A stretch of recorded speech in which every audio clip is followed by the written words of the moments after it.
Hello students, good morning. कैसे हैं आप सब? बढ़िया हैं? चलो बढ़िया ही रहो। हाँ जी, अपन बात कर रहे थे,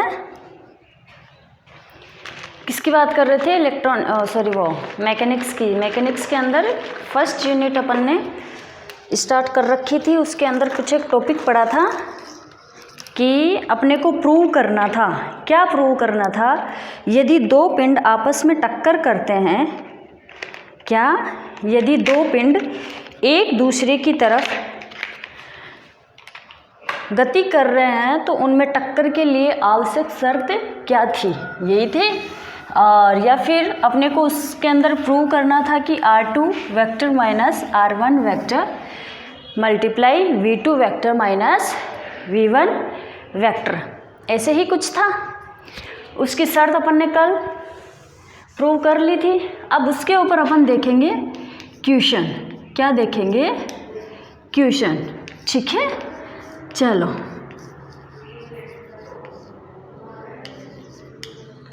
आ जाओ। अब अपन देखेंगे उसके ऊपर क्या देखेंगे? एक क्वेश्चन। ओके, हाँ, बात करते हैं क्वेश्चन की।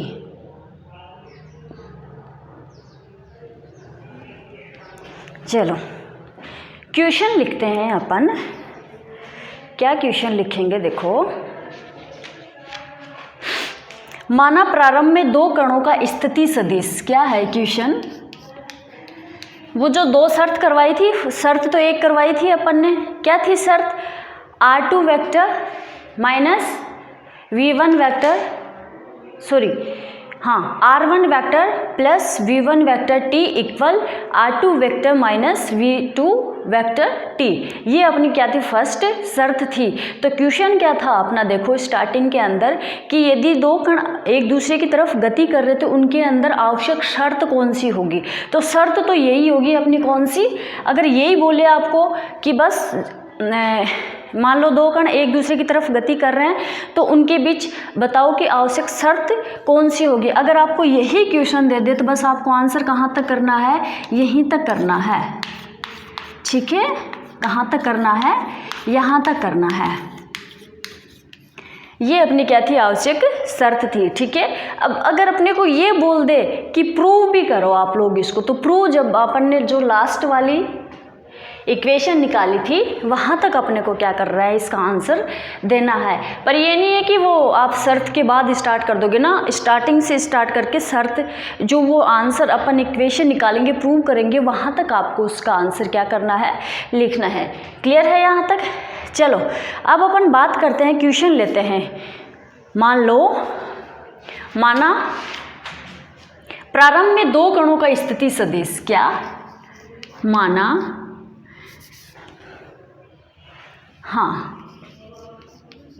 माना प्रारंभ में दो कणों का स्थिति सदिश। ठीक है, स्थिति सदिश क्या ले लेंगे अपन? 2i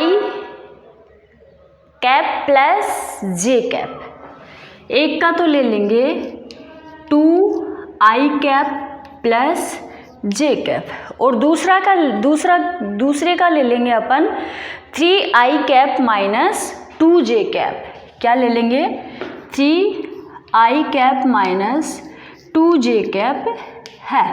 ठीक है, देखो मैंने क्या किया। माना प्रारंभ में दो कणों का स्थिति सदिश अपन ने लिया 2i cap plus j cap व 3i cap minus 2j cap. इनके टकराने का समय ले लेते हैं अपन। क्या बोलेंगे? इनके टकराने का टाइम t इक्वल 10 सेकेंड। ठीक है, क्या कर देंगे? टकराने के समय t इक्वल 10 सेकेंड। ओके, यदि प्रथम कण का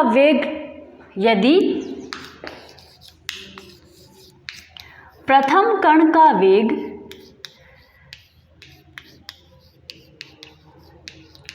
2i कैप है, क्या है, प्रथम कण का वेग 2i कैप है। तो क्या करना है अपने को, द्वितीय कण का वेग ज्ञात करो। क्या करना है, तो द्वितीय कण का वेग, द्वितीय कण का वेग ज्ञात करो। ओके, ज्ञात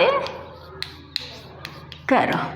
ठीक है, क्वेश्चन क्या था देखो, माना प्रारंभ में दो कणों की स्थिति सदिश, क्या दे दिया अपन ने, स्थिति सदिश प्रारंभ की बात कर रहे हैं अपन, क्या कर रहे हैं, प्रारंभ की बात कर रहे हैं। मैंने कल आपको बताया था कि मान लो ये पिंड यहाँ से गति करता हुआ यहाँ पे पहुँचेगा, तो इसका प्रारंभिक पोजीशन क्या हो जाएगी, यहाँ पे r1 वेक्टर हो जाएगी, और ये वाला कण यहाँ से गति करता हुआ यहाँ जा रहा है, तो इसकी स्टार्टिंग पोजीशन क्या हो जाएगी, r2 वेक्टर हो जाएगी। तो क्वेश्चन में बोल क्या रहा है, माना प्रारंभ में दो कणों का स्थिति सदिश, किसकी बात कर रहा है, प्रारंभ की बात कर रहा है, स्टार्ट यहीं से हो रही, तो प्रारंभ की बात कर रहा है। तो कहने का मतलब क्या, r1 वेक्टर की वैल्यू क्या आ जाएगी यहाँ पे, 2i cap plus j cap. Clear है, ऐसे ही r2 वेक्टर की वैल्यू क्या आ जाएगी यहाँ पे, 3i cap minus 2j cap. Clear है, देखो शांति से एक बार इसको अच्छे से समझने की कोशिश करना आप लोग। मैंने क्या बोला था कल कि मान लो ये कोई पिंड यहाँ से गति करता हुआ यहाँ पे आ रहा है, ठीक है, तो जब ये यहाँ से स्टार्टिंग पॉइंट से गति करेगा तो इसकी कुछ न कुछ तो पोजीशन होगी ना, होगी। तो स्टार्टिंग पॉइंट से जो पोजीशन हुई थी उसको अपन ने क्या नाम दे दिया यहाँ पे, r1 वेक्टर। ठीक है, ऐसे ही जब ये दूसरा पिंड यहाँ से गति करता हुआ यहाँ पे आ रहा है तो इसकी भी तो कुछ न कुछ पोजीशन होगी, जहाँ से स्टार्ट हुआ है वहाँ से इसकी क्या होगी, कुछ न कुछ पोजीशन होगी, उसको अपन ने यहाँ पे क्या नाम दे दिया, r2 वेक्टर। ठीक है, अब क्वेश्चन के अंदर आप लोग देखो मैंने क्या बोला, माना प्रारंभ में, तो ये प्रारंभ का पॉइंट यही है और इसका प्रारंभ का पॉइंट यही है। तो कहने का मतलब क्या है, अपने को क्वेश्चन के अंदर ये दो वैल्यू किसकी दे दी, एक तो r1 वेक्टर की दे दी और एक किसकी दे दी, r2 वेक्टर की। ठीक है, क्लियर है यहाँ तक। चलो देखो, तो r1 वेक्टर की वैल्यू अपने पास क्या आ गई,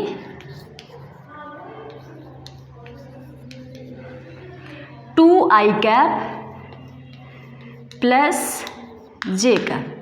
ठीक है, ऐसे ही r2 वेक्टर की वैल्यू अपने पास क्या आ जाएगी, 3i cap minus 2j cap.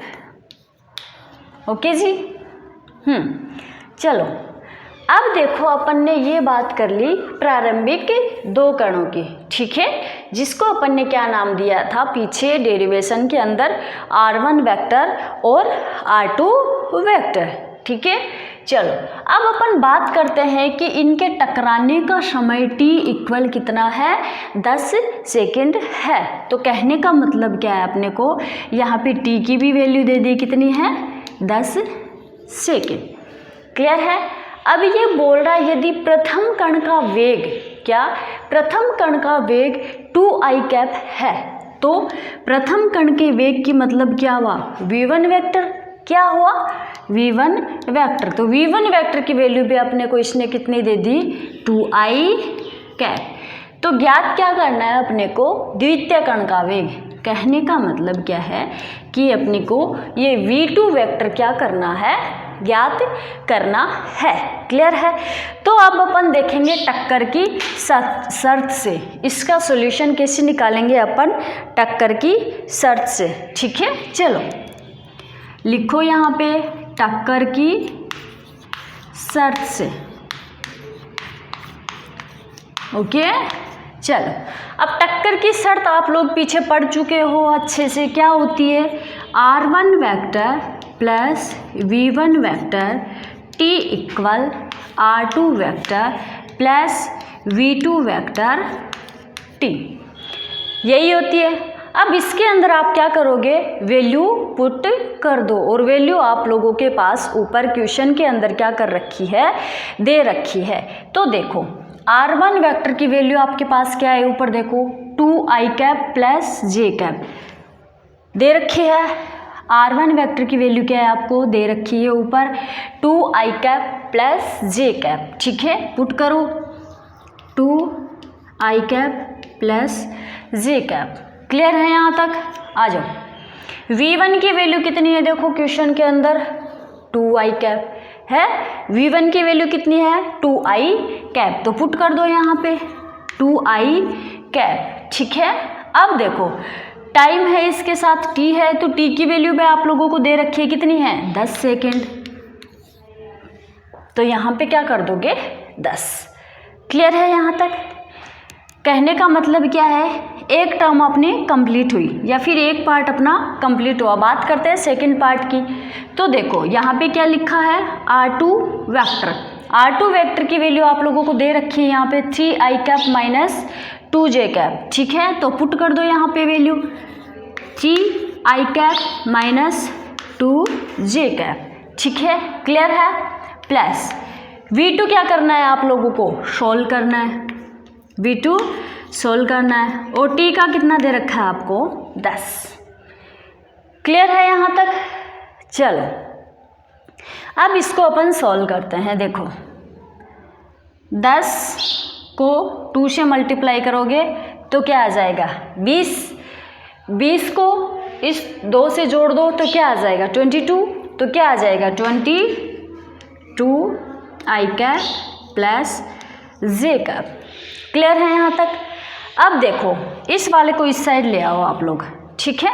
क्या करोगे इस वाले को इस साइड ले आओ तो क्या हो जाएगा माइनस में हो जाएगी ये वैल्यू 3i कैप, इसको गुणा कर दो 2j कैप, 10 को 2 से क्या कर दोगे मल्टीप्लाई कर दोगे, या फिर छोड़ो एक बार इसको ऐसे ही लिख दो प्लस 2j कैप, ये क्या हो जाएगा माइनस, अच्छा सॉरी ये माइनस है, देखो यहाँ पे ये माइनस है, तो ये इसको आप यहाँ पे लेके आओगे तो क्या हो जाएगा प्लस का हो जाएगा। ये जब प्लस का है तो यहाँ पे आके किसका हो जाएगा माइनस का हो जाएगा, तो 20v2। क्लियर है यहाँ तक? ओके। अब देखो इसको अपन क्या करेंगे, यहाँ से किसकी वैल्यू निकालेंगे अपन v2 की वैल्यू निकालेंगे, ठीक है।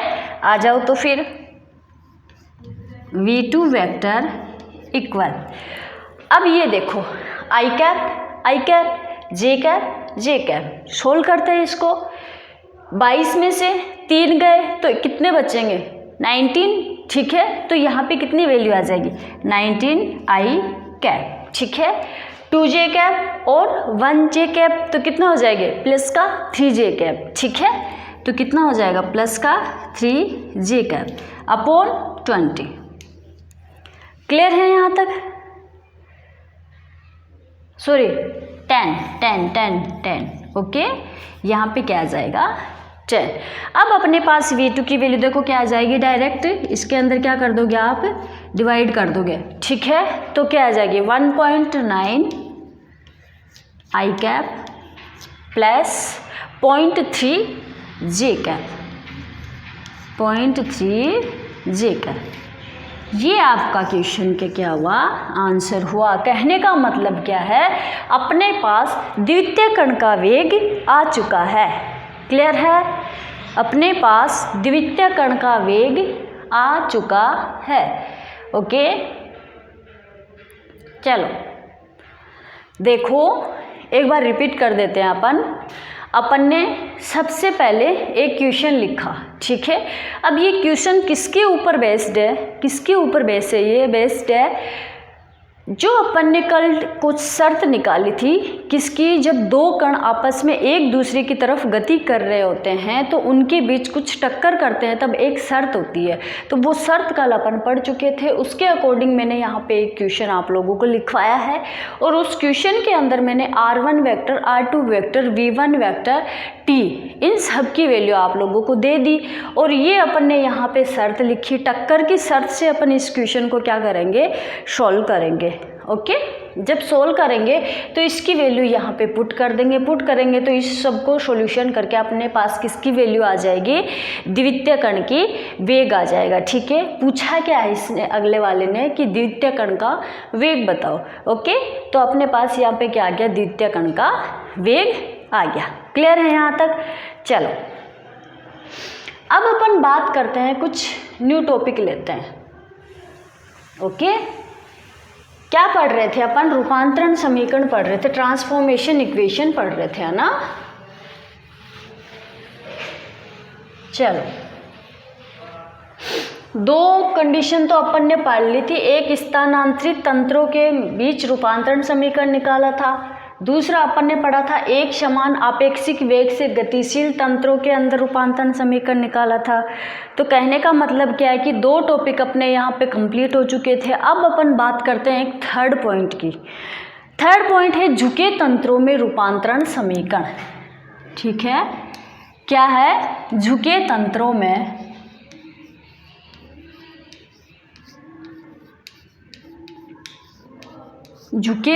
में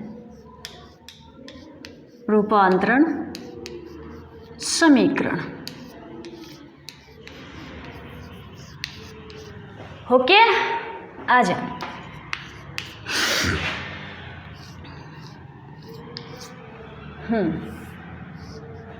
चलो अब अपन इसके लिए लेंगे एक निर्देश तंत्र। ठीक है, आ जाओ। ये अपन ने लिया एक छोटा सा बना देते, ज़्यादा बड़ा नहीं बनाएंगे। ठीक है, ये अपन ने लिया कोई निर्देश तंत्र। ये इसका क्या है? Origin point. ये एक्स एक्सिस और ये वाई एक्सिस। इसको नाम क्या दे दिया अपन ने? S frame of reference. क्या नाम दे दिया? S frame of reference. और यहाँ पे मैंने कोई मान लो पॉइंट ले लिया P। ठीक है, यहाँ पे मैंने क्या ले लिया? कोई पॉइंट P। देखो अच्छे से देखो, अभी अपन ने क्या किया? यहाँ पे एक फ्रेम ऑफ रेफरेंस लिया। ठीक है, एक निर्देश तंत्र लिया। उस फ्रेम ऑफ रेफरेंस को अपन नाम क्या देंगे? S frame of reference. ठीक है, उसका ओरिजिन पॉइंट को अपन ने नेमिंग दे दी और उसके इस वाली डायरेक्शन को एक्स एक्सिस और ये वाली हो गई वाई एक्सिस। ठीक है, अब यहाँ पे इस फ्रेम ऑफ रेफरेंस एस के अंदर अपन ने कोई एक क्या ले लिया? पॉइंट ले लिया। ठीक है, क्या लिया? पॉइंट। अब इस पॉइंट के ऊपर यहाँ वाई एक्सिस से मैंने क्या किया? कोई लंब डाल दिया। ठीक है, क्या किया? लंब डाल दिया। अब इस पी पॉइंट से भी अपन ने एक अक्ष एक्सिस पर भी क्या डाल दिया? लंब डाल दिया। ठीक है, इसको मैंने नाम दे दिया A और इसको अपन ने नाम दिया B। क्लियर है? इसको मैंने नेमिंग दे दी A और इसको मैंने नेमिंग दे दी B। ठीक है, अब मुझे एक बात बताओ, OA और PB दोनों की डिस्टेंस या फिर दोनों सेम एक्सिस पर है और दोनों की डिस्टेंस भी क्या है? सेम है। क्या है? सेम है। देखो अच्छे से देखो, यहाँ पे लिख देते हैं अपन एक बार। ठीक है, यहाँ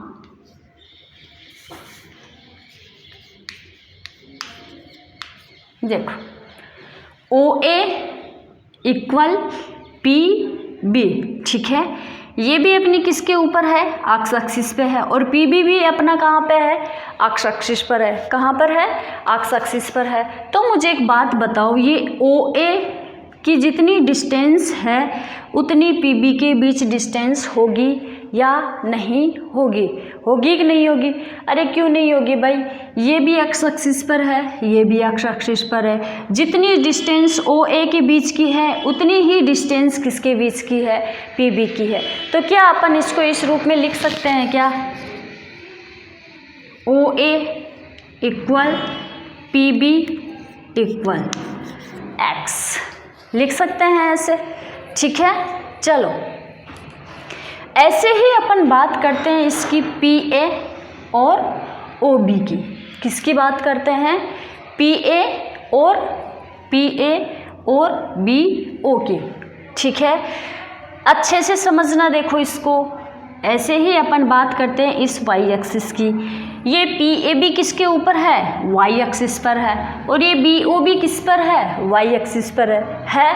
तो PA की जितनी डिस्टेंस होगी उतनी ही डिस्टेंस BO की भी होगी। होगी कि नहीं होगी? होगी। तो चलो लिख दो फिर यहाँ पे PA equal B O equal Y. Clear है? फ्रेम ऑफ रेफरेंस एस से अपने पास कितनी कंडीशन आई? 2 कंडीशन आई।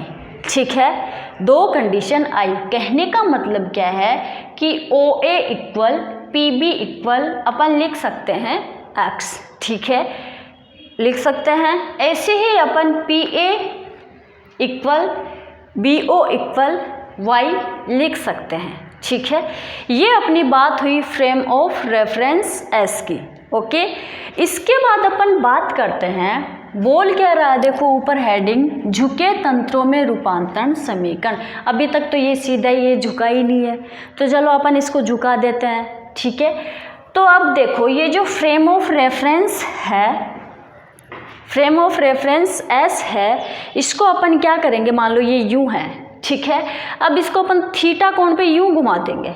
ठीक है, क्या करेंगे, इस वाले एक्सिस या इस वाले फ्रेम ऑफ रेफरेंस को अपन, अभी तो ये मान लो सीधा है, मानोगे क्या, वैसे भी सीधा ही है, इसको अपन थीटा कोण पे यूं घुमा देते हैं, जरा सा घुमा देते हैं। ठीक है, तो अब जब अपन इसको थीटा कोण पे थोड़ा सा घुमा देंगे तो अपने पास कौन सा फ्रेम ऑफ रेफरेंस आ जाएगा, एस डैश। ठीक है, चलो आ जाओ घुमाते हैं, फिर देखते हैं इसको क्या होता है क्या नहीं होता है।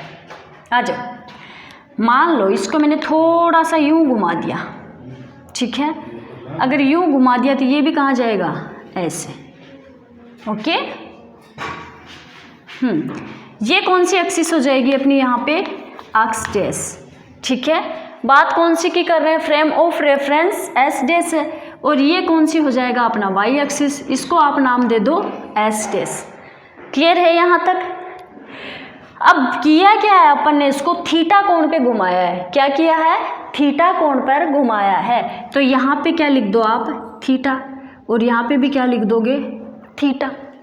क्लियर है यहाँ तक? देखो क्या किया है, फ्रेम ऑफ रेफरेंस एस को अपन ने क्या कर दिया, थोड़ा सा ऐसे था, तो थोड़ा सा ऐसे थीटा कोण पे अपन ने क्या कर दिया, इसको ऐसे था सीधा, फिर थोड़ा सा इसको मैंने क्या कर दिया, यहाँ पे थीटा कोण पे घुमा दिया। क्यों? क्योंकि अपने को झुकाना भी तो है इसको, तो झुकाएंगे कैसे, जब थीटा कोण पे जरा सा घुमाएंगे तभी तो झुकेगा ये, तो थीटा कोण मैंने इसको क्या बोल दिया, थीटा बोल दिया। क्लियर है यहाँ तक? अब मुझे ये बताओ, जो अपन ने फ्रेम ऑफ रेफरेंस एस के अंदर जैसे जैसे लंब डाले थे, वैसे ही अपन frame of reference S dash के अंदर भी क्या कर देंगे, लंब डाल देंगे। ठीक है, तो देखो अब इस वाई एक्सिस से, वाई डैश से मैंने इस पी के ऊपर क्या किया, कोई लंब डाल दिया ऐसे। देखो जरा सा मान लो, ऐसे मान लो मैंने इसके ऊपर क्या किया, कोई लंब डाल दिया। ठीक है, और यहाँ पे भी क्या कर दिया, इसके ऊपर एक्स डैश पर डाल दिया। ठीक है, ये क्या किया अपन ने, एक्स डैश पर लंब डाल दिया। ठीक है, जैसी जैसी कंडीशन अपन ने फ्रेम ऑफ रेफरेंस एस के अंदर की थी, वैसे ही लंब परपेंडिकुलर क्या करेंगे अपन इस एस डैश के अंदर करेंगे। देखो एस वाले के अंदर अपन ने वाई एक्सिस से पॉइंट पी के ऊपर एक लंब डाला था, और पॉइंट पी से अपन ने एक्स एक्सिस पर एक क्या किया था, लंब डाला था। ठीक है, ऐसे ही अपन frame of reference S dash के अंदर कर रहे हैं, इस वाई डैश एक्सिस वाली से पॉइंट पी के ऊपर एक लंब डाल दिया, और पॉइंट पी से एक्स एक्सिस डैश पे अपन ने क्या कर दिया है कि लंब डाल दिया। ठीक है, तो चलो इसको अपन नाम दे देते हैं एम, और इसको अपन नाम दे देते हैं एन। क्लियर है यहाँ तक? चलो अब मुझे एक बात बताओ, जितनी डिस्टेंस इसकी है पी एम ओ की, ठीक है, क्या है, जितनी डिस्टेंस यहाँ पे एम ओ की है उतनी ही डिस्टेंस पी एन की भी होगी कि नहीं होगी।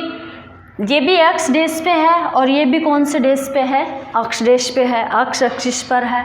तो देखो जितनी डिस्टेंस एम ओ के बीच की होगी उतनी ही डिस्टेंस पी और एन के बीच की होगी। तो इसको अपन ऐसे लिख सकते हैं क्या, यहाँ M O equal P N equal X dash, क्या करेंगे, MO equal PN equal X dash. Clear है यहाँ तक? चलो अब देखो, ऐसे ही अपन इसकी बात करेंगे, किसकी बात करेंगे, PM और ON। किसकी बात करेंगे, PM और ON। जितनी डिस्टेंस PM के बीच की होगी उतनी ही डिस्टेंस ON के बीच की होगी। ठीक है, क्लियर है यहाँ तक? तो लिख सकते हैं क्या अपन, PM equal ON equal Y dash लिख सकते हैं। PM equal ON equal Y dash. Clear है यहाँ पर? चलो ये अपन ने क्या की, फ्रेम ऑफ रेफरेंस S और S डैश के बीच डिस्टेंस अभी तक अपने मेंटेन की है। क्लियर है? चलो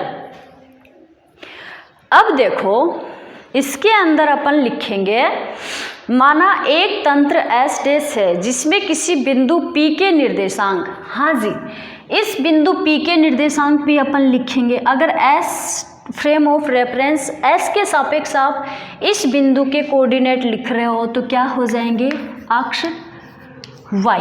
ठीक है, किसके सापेक्ष, फ्रेम ऑफ रेफरेंस S के रिलेटिव। आप लोग फ्रेम ऑफ रेफरेंस S के रिलेटिव अगर इसके कोऑर्डिनेट लिखोगे पॉइंट P के तो क्या आ जाएंगे, अक्ष और Y। ठीक है, ऐसे ही जब आप S डैश के सापेक्ष लिखोगे कोऑर्डिनेट तो क्या आ जाएंगे, अक्ष डैश Y डैश। क्लियर है यहाँ तक? चलो अब अपन लिखते हैं, माना एक तंत्र क्या है, मान लेते हैं ऐसे ही, नोट्स में प्रोवाइड हो जाएगा आपको। माना एक तंत्र S है जिसमें किसी बिंदु P के निर्देशांक, क्या किया, स्टार्टिंग से सुनना अच्छे से। माना कोई फ्रेम ऑफ रेफरेंस S है जिसके पॉइंट P के कोऑर्डिनेट कितने हैं, अक्ष Y है, और ठीक है, और यही फ्रेम ऑफ रेफरेंस S को क्या करता है, देखो यही फ्रेम ऑफ रेफरेंस को क्या करता है, थीटा कोण पर झुकाया जाता है। ठीक है, क्या किया जाता है, थीटा कोण पर झुकाया जाता है। तो यहाँ तंत्र S डैश के सापेक्ष पॉइंट P के कोऑर्डिनेट कितने हो जाएंगे, अक्ष डैश Y डैश। क्लियर है यहाँ तक? चलो अब मुझे एक बात बताओ, मान लो मैंने इस P और N वाला जो मैंने एक लंब डाला था उसी वाली लाइन से अपन एक यहाँ पे इस पॉइंट A के ऊपर और क्या कर देंगे, एक लंब डाल देंगे। ठीक है, क्या कर दिया मैंने, P और N वाली लाइन से लंब से मैंने A पॉइंट के ऊपर एक और लंब डाल दिया। ठीक है, डाल दिया। इस पॉइंट को अपन क्या नाम दे देंगे, ऊपर वाले पॉइंट को अपन नाम दे देंगे E और नीचे वाले पॉइंट को अपन नाम दे देंगे F। क्लियर है? इसके ऊपर मैंने लंब डाला है तो यहाँ पे भी क्या होगा, लंब होगा। ठीक है, अब अगर यहाँ पे लंब है तो यहाँ पे भी ये क्या होगा, लंब होगा। ठीक है, अब ये थीटा है, मान लो किसी दो रेखा के बीच थीटा कोण है और उन दो रेखा के सापेक्ष अन्य दो रेखा क्या है, उसके परपेंडिकुलर है। मान लो ये कोई रेखा है, इन दोनों के बीच थीटा कोण है। ठीक है, अब इसके सापेक्ष मान लो कोई ऐसे कोई दो रेखा है तो उसका कोण भी क्या होगा, थीटा कोण होगा। भाई ये रेखा इस रेखा के परपेंडिकुलर हो गई तो इसका कोण भी कितना होगा, थीटा होगा। तो यहाँ पे भी इस कोण को भी अपन क्या नाम दे देंगे, थीटा कोण नाम दे देंगे। क्लियर है यहाँ तक? डायग्राम समझना बहुत ज़रूरी है, अगर डायग्राम समझ में नहीं आएगा तो आगे डेरिवेशन भी समझ में आने वाला नहीं है। क्लियर है यहाँ तक? देखो एक बार फिर से रिपीट कर देते हैं अपन। ये मैंने कोई फ्रेम ऑफ रेफरेंस S बनाया, अब Y एक्सिस से मैंने पॉइंट P के ऊपर क्या किया, लंब डाला। अब पॉइंट P से एक्स एक्सिस पर लंब डाला जिसको मैंने नाम दे दिया ए और बी। अब इस फ्रेम ऑफ रेफरेंस को मैंने थीटा कोण पर घुमाया या थीटा कोण पर झुकाया तो मेरे पास frame of reference S dash आ गया। अब उसको मैंने एक को बोल दिया एक्स डैश और एक को बोल दिया वाई डैश। ठीक है, जैसी प्रोसेस अपन ने फ्रेम ऑफ रेफरेंस एस के अंदर की थी वैसे ही प्रोसेस अपन किसके अंदर करेंगे, एस डैश के अंदर करेंगे। वाई डैश से एक्सिस से अपन ने पॉइंट पी के ऊपर क्या किया, लंब डाला। ठीक है, इस पॉइंट पी से एक्स डैश पर अपन ने लंब डाला, इसको मैंने नाम दे दिया एम और एन दे दिया। ठीक है, अब पी और एन के बीच की जो लंब है या फिर जो लाइन है, जो रेखा है, उससे अपन ने पॉइंट ए के ऊपर एक लंब डाला। ठीक है, ये 90 डिग्री का हो गया, ये 90 डिग्री का हो गया। अगर दो रेखा अन्य रेखा के परपेंडिकुलर है तो अगर दो रेखा के बीच थीटा कोण है तो परपेंडिकुलर रेखा के बीच भी क्या होगा, कोण थीटा होगा। ये अपना क्या था, डायग्राम था। ठीक है, और दोनों के बीच की डिस्टेंस अपन ने यहाँ पे निकाली। इसका डेरिवेशन अपन करेंगे कल। क्लियर है? Thank you.